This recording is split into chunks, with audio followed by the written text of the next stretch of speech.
Paulo começa a sua carta a essa igreja. Vamos dar uma olhada. Paulo, chamado para ser apóstolo de Cristo Jesus pela vontade de Deus, e o irmão Sóstenes, a igreja de Deus que está em Corinto, aos santificados em Cristo Jesus e chamados para serem santos juntamente com todos os que, em toda parte, invocam o nome de nosso Senhor Jesus Cristo, Senhor deles e nosso. Paulo começa a carta dele a essa igreja que era tão complicada, chamando aqueles irmãos de santos. Santos. Como assim santos? Em alguns casos ali haviam pecados graves, haviam pecados grotescos naquela igreja. Como é que ele poderia chamá-los de santos? A resposta está depois da palavra santos ou santificados. Santificados ou santos em Cristo Jesus. Se nós não tivermos essa percepção paulina, esse entendimento de Paulo ver as pessoas dentro da igreja, nós vamos enxergar a igreja como um baú de problemas. Nós vamos ser críticos e vamos acabar ficando amargos uns com os outros ou com a igreja. Por outro lado, os que aprendem e entendem esse segredo que Paulo descobriu, sim, que são pecadores, mas ao mesmo tempo são santificados em Cristo Jesus. Pessoas que entendem isso podem afirmar coisas como, por exemplo, um escritor americano, Philip Yancey, escreveu num de seus livros. É o seguinte, ele disse: o processo me ensinou que o segredo para encontrar a igreja certa está dentro de mim, tem a ver com o meu modo de olhar a igreja. Se você vê a igreja como um baú de problemas, é isso que ela vai ser para você. O segredo é ter o entendimento correto da igreja. O propósito de Deus através da igreja não é agrupar um conjunto de pessoas perfeitas, mas um grupo de pecadores arrependidos, dispostos a pregar a graça de Deus, o perdão de Deus e o seu amor. Amém. A igreja é um lugar de pecadores que reconheceram que precisam de Deus. Por isso nós estamos aqui hoje. Amém. Que entendemos, como já foi dito aqui pelo Onofre, que somos, na oração inicial dele, somos limitados, somos imperfeitos, mas que a cada dia Deus vai nos lapidando através do seu amor. A igreja de Corinto era uma igreja bem difícil, mesmo assim Paulo os considerava santos em Cristo Jesus. A igreja, a cidade de Corinto, ela tinha algumas características, aí estão algumas delas. No auge da história dessa cidade, ela chegou a ter cerca de 750 mil habitantes. Olha, é uma cidade grande, na verdade. Eu não sei de qual cidade você veio, na cidade que eu nasci, na época, não tinha, acho que nem muito longe disso. Talvez a sua, até hoje, não chegou nem na metade. Era uma cidade que tinha um comércio muito forte, ela controlava todo o comércio do norte ao sul, do leste a oeste, pelo mar. Era uma cidade portuária, tinha 2 grandes portos, uma cidade muito movimentada. Tinham pessoas do mundo inteiro transitando naquela cidade, de todos os lugares. Tinham templos pagãos nessa cidade que praticavam orgias sexuais e toda forma de imoralidade. Ou seja, dá para imaginar que o clima nessa cidade não era dos melhores. E esse clima e esse peso recaía sobre a igreja de Corinto. A igreja sentia a todo instante a pressão daquela cultura, a pressão dos seus valores, e isso acabava entrando dentro da igreja de uma maneira ou de outra e trazia muitos problemas àquela comunidade. E aí Paulo escreveu o seguinte, por causa disso, em 1 Coríntios, capítulo 6, versículo 9 e 10. Vocês não sabem, pode acompanhar aqui se você ainda não achou, que os perversos não herdarão o reino de Deus. Não se deixem enganar, nem imorais, nem idólatras, nem adúlteros, nem homossexuais passivos ou ativos, nem ladrões, nem avarentos, nem alcoólatras, nem caluniadores, nem trapaceiros herdarão o reino de Deus. Muito forte, né, o que ele fala. Se a carta dele a essa igreja em Corinto se resumisse nesses versículos, nós poderíamos achar que essas pessoas descritas por Paulo já não teriam chance nenhuma chance espiritual. Olha, as regras são essas, sinto muito, vocês já eram. Se nós pensarmos que aquelas pessoas descritas por Paulo, a grosso modo, não tinham mais chance, então de duas uma: ou a igreja só poderia existir a partir de pessoas extremamente puras, ou a igreja seria um prédio completamente vazio, sem um único ser humano. Aqui também a mesma coisa. Por isso Paulo continua a escrever no versículo 11. Pode passar mais um. Assim foram alguns de vocês, mas vocês foram lavados, foram santificados, foram justificados no nome do nosso Senhor Jesus Cristo e no Espírito de Deus. Então preste atenção que Paulo afirma que algumas daquelas pessoas tinham sido assim, como ele havia escrito no versículo que a gente leu anteriormente. Assim foram alguns de vocês, ele começa falando, ou seja, sentado nas cadeiras ou nos bancos daquela igreja, tinha um ex-pervertido, tinha um ex-homossexual, tinha um ex-alcoólatra, tinha um ex-trapaceiro, tinha um ex-ladrão, tinha um ex-caluniador. Ele fala, vocês foram assim foram alguns de vocês. Você não pensou em se reunir todos os domingos com uma turma dessa? Você já pensou em deixar seus filhos andando no meio dessa turma? Já pensou pessoas como essas frequentando a sua casa regularmente? Imagina uma mãe perguntando para o seu filho ou para sua filha: filho, onde você vai? Eu vou passar um tempo com um ex-pervertido. Você já pensou? Filho, onde você vai? Eu vou passar ter um tempo aí com um ex-ladrão.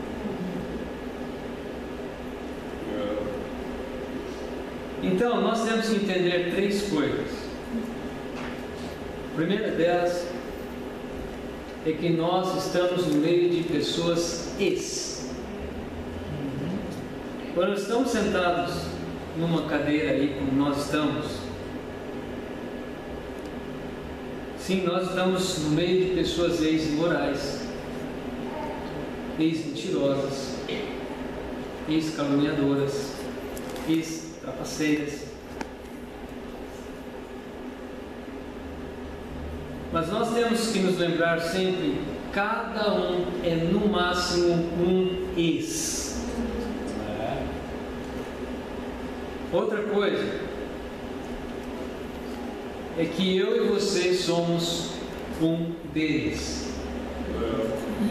E até então a gente olhava do lado: nossa, será que não? Será que ele? Será que não? Olha aqui, ele não. A gente tem que lembrar que eu e você também somos um deles, somos um ex. A gente não gosta de olhar para o nosso passado.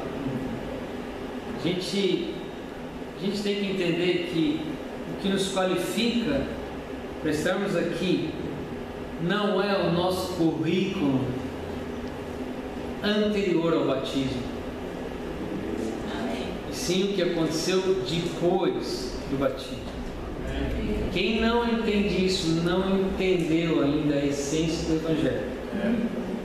A terceira coisa que nós precisamos aprender é que alguns voltam a cair nos erros do passado. Alguns voltam a tropeçar e cair. Essa é a realidade da igreja, no sentido de que a igreja não é e nunca vai ser um lugar de pessoas perfeitas que nunca mais vão pecar. Tem uma historinha de três irmãos cristãos na mesma igreja que estavam tendo um tempinho de oração, os três. Aí o primeiro falou assim: olha, eu estou com um problema seríssimo na área financeira, eu peço que vocês orem por mim. Aí o segundo falou assim: olha, eu tenho problemas seríssimos na área sexual, peço que vocês orem por mim. Aí o terceiro falou assim: olha, orem por nós, que minha fraqueza é fofoca, eu não consigo guardar essa igreja.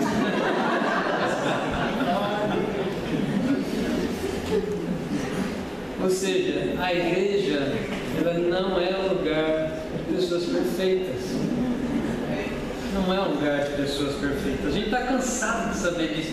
A gente tem dificuldade de reconhecer que muitas vezes Deus tem usado e vai continuar usando pessoas pecadoras para construir sua igreja.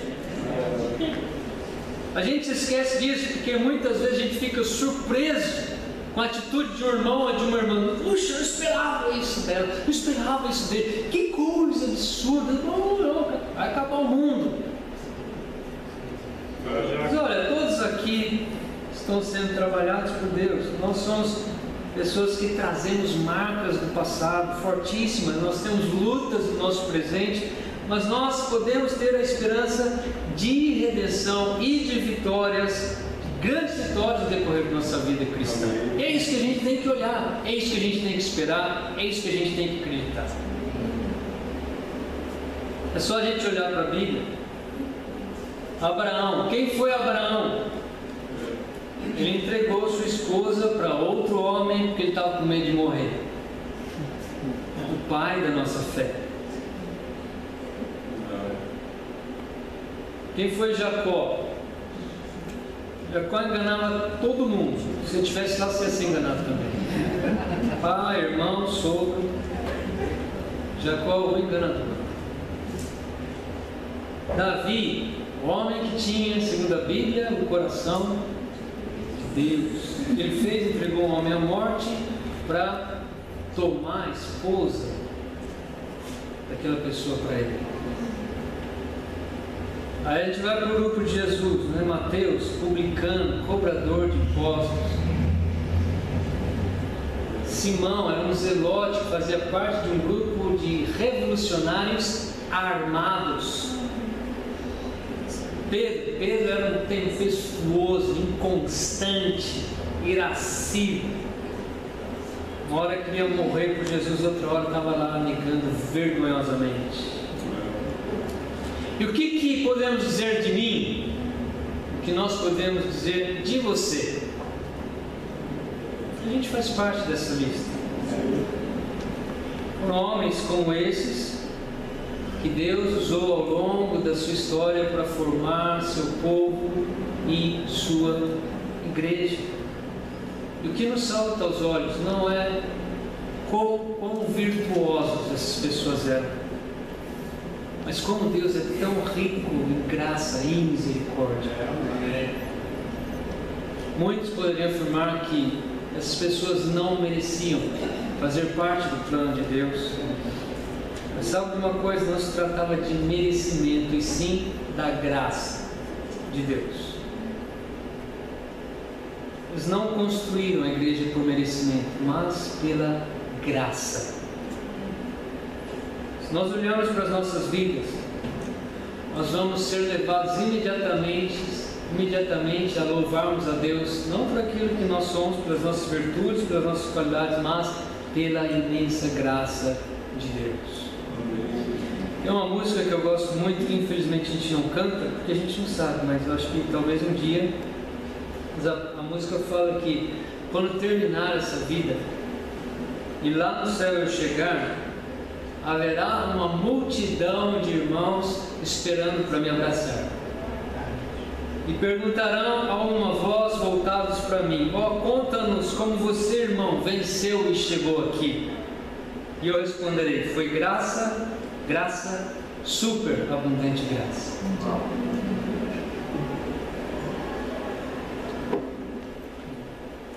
Em 1 Coríntios capítulo 6, versículo 11, que nós já lemos, nós temos aqui 3 verbos que merecem bastante a nossa atenção: lavados, santificados e justificados. E lembre-se que Paulo ainda está falando com aquela igreja problemática. Assim foram alguns de vocês, mas vocês foram lavados, foram santificados, foram justificados em nome do Senhor Jesus Cristo e no Espírito do nosso Deus. A forma como o verbo foi colocado aí mostra que nós fomos objeto da ação de Deus, ou seja, foi Deus quem nos lavou, foi Deus quem nos santificou, foi Deus quem nos justificou. Então o primeiro verbo aí, lavados, tem origem no ato de lavar em água corrente utensílios, objetos ou roupas sujos por muito uso ou por uso indevido. Esse é o sentido original no grego. Se você tem alguma dúvida, fale com o Sérgio Ricardo, que sabe tudo de grego e hebraico. O que Paulo está falando é o seguinte: lavar completamente. Lavar completamente. Esse verbo mostra que Deus nos lavou completamente. Nós estávamos completamente sujos por causa dos nossos pecados e Deus nos limpou. Como Davi fala, nos tornou tão brancos, tão alvos como a neve. Nós trazemos tantas marcas do passado em nossas vidas e de vez em sempre nós pecamos. Mas cada vez que nós nos aproximamos de Deus, Ele nos lava completamente. Completamente. Você vai falar: Deus, mas puxa, olha o que eu fiz. Ele fala: do que você está falando? Não sei de nada. Não sei, não me lembro, não sei do que você está falando. Já fui lavado. Já foi embora, isso não existe mais. Aos olhos de Deus não importa o nosso passado, e sim nossa disposição para nos arrependermos. Eu não sei como é que você tem vivido, eu não sei como é que você tem conduzido sua vida, mas olha, você pode dar um ponto final nisso. Deus pode limpar completamente, esquecer de tudo, e você pode, por meio do arrependimento, ter uma vida completamente transformada, nova, lavada, limpa.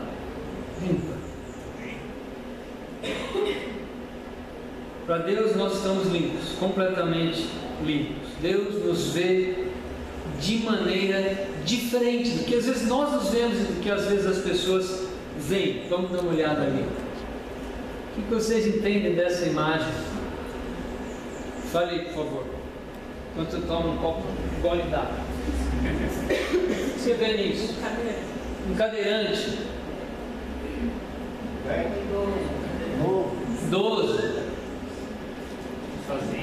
Sozinha. Não tinha para ovelha, né? Olhando para alguma coisa. Não o que ela está fazendo, mas o que ela representa. Algo Limitado. Solidão. Tristeza. Será que ela está rindo então?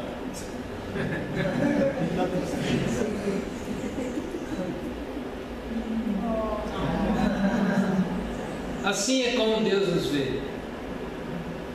apesar de tudo, apesar de todas as limitações da vida, a gente pode sorrir, que Deus nos vê assim.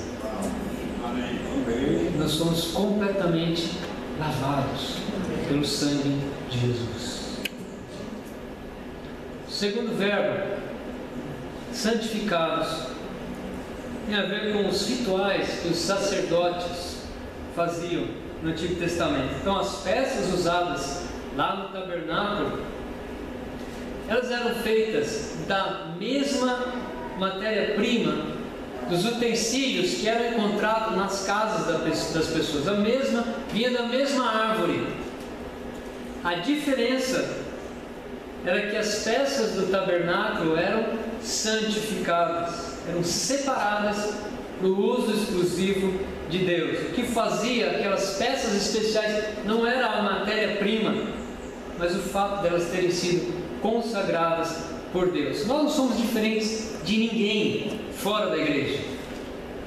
Temos a mesma origem, a mesma matéria-prima corrompida pelo pecado. A única diferença é que Deus nos separou para Ele. Amém. Isso que nos faz especiais para Deus. O que acontece hoje na igreja? Hoje nós temos na igreja pessoas propensas aos mesmos erros de qualquer pessoa fora da igreja. A diferença é que fomos consagrados a Deus. É isso que faz cada irmão e cada irmã aqui dentro muito especial. Cada um aqui é muito especial. Talvez você nem acredite nisso, mas cada um aqui é e deve ser tratado de uma maneira especial. O terceiro verbo, justificar, tem a sua origem lá no mundo jurídico, no mundo das leis. Quando alguém cumpria a pena ou pagava pelo seu erro, essa pessoa era considerada pela lei justificada. Agora ela está em dia com a lei, não deve mais nada. Então, em cima do registro lá que mostrava a falta, o erro, ou o pecado, ou o crime que a pessoa havia cometido, batia-se um carimbo dizendo justificado. A pessoa está justificada. O que significava que a partir daquele momento ninguém poderia acusar aquela pessoa de qualquer tipo de falta. Nós fazemos, ou o que nós fizemos com as nossas próprias vidas, os pecados que nós cometemos para com Deus, para conosco, para com outras pessoas, somou uma dívida impagável. E sabe o que Deus fez? Nós já escutamos isso aqui hoje. Ele enviou Jesus na cruz para morrer no nosso lugar e pagar a nossa dívida. Por isso, ninguém pode acusar você de alguma falta, no sentido de que você não tem jeito. Em Colossenses capítulo 2, versículos 13 e 14, Paulo escreve o seguinte: Ele nos perdoou todas as transgressões e cancelou a escrita de dívida que consistia em ordenanças e que nos era contrária. Ele a removeu pregando-a na cruz. O nosso prontuário de dívidas já está carimbado por Deus, justificado.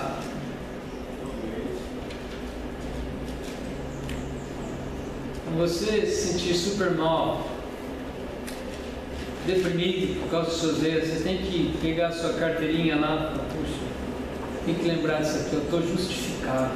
Amém. Tem que olhar para a cruz de Cristo e ver que lá todas as nossas dívidas foram canceladas. Agora cada irmão, cada irmã está lavado, santificado, justificado pelo precioso sangue de Jesus.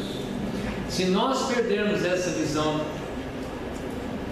nós vamos cobrar das pessoas muito mais do que de fato elas podem dar. Isso mostra também a visão às vezes distorcida que a gente tem de nós mesmos, ou seja, que a gente é bom demais para estar dentro de uma igreja tão imperfeita. Eu sou tão bom que eu não posso estar aqui não, vou para outra, vou para outro lugar, porque isso aqui é imperfeito demais, olha como porque eu sou um nível acima. Isso é uma visão completamente distorcida. Não entendeu a essência do Evangelho, não sabe o que é a igreja de Deus.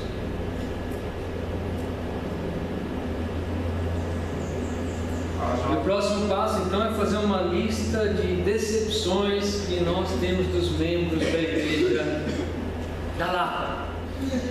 Vou pegar aqui o Francisco, fazer uma lista aqui do Francisco. O Nofre então precisa de 2 folhas. 2 folhas, porque é um negócio quebrado. A gente faz isso muitas vezes para justificar que a gente não olha para dentro de nós mesmos. Primeiro, saber esses problemas que estão acontecendo não tem origem na minha maneira de agir e de entender as pessoas ou entender Deus. Você sabe? Mas para aquele que insiste em fazer essa lista de decepções, ele não pode esquecer de colocar o próprio nome lá em primeiro lugar e os erros que marcam sua própria vida, que não devem ser poucos também. O que tudo isso deve gerar em nós? Primeiro, uma maior humildade na visão que temos de nós mesmos. Sabe um bom exercício para a gente fazer? É pensar o seguinte: como é que essa igreja aqui da Lapa ia se parecer se todos os membros fossem como eu?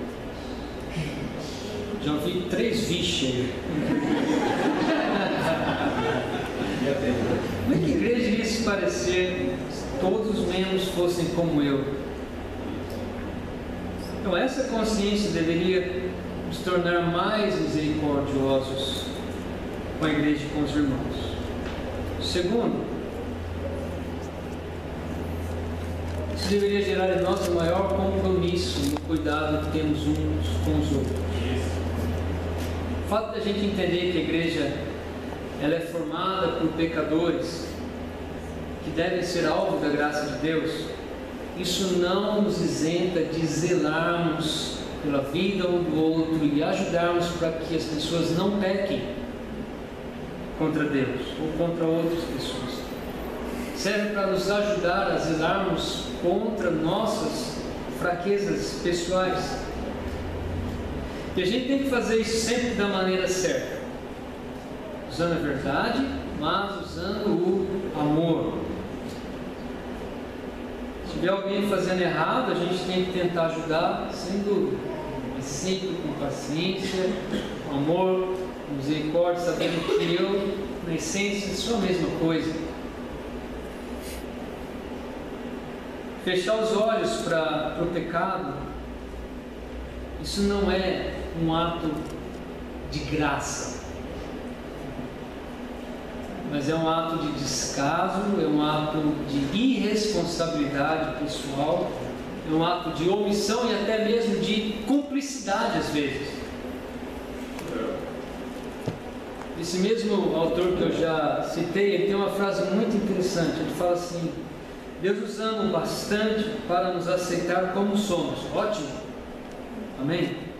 Mas nos ama demais para permitir que continuemos os mesmos. Nós temos que amar muito as pessoas na igreja e amá-las demais para não permitir que continuem se machucando e se ferindo ao longo dos anos,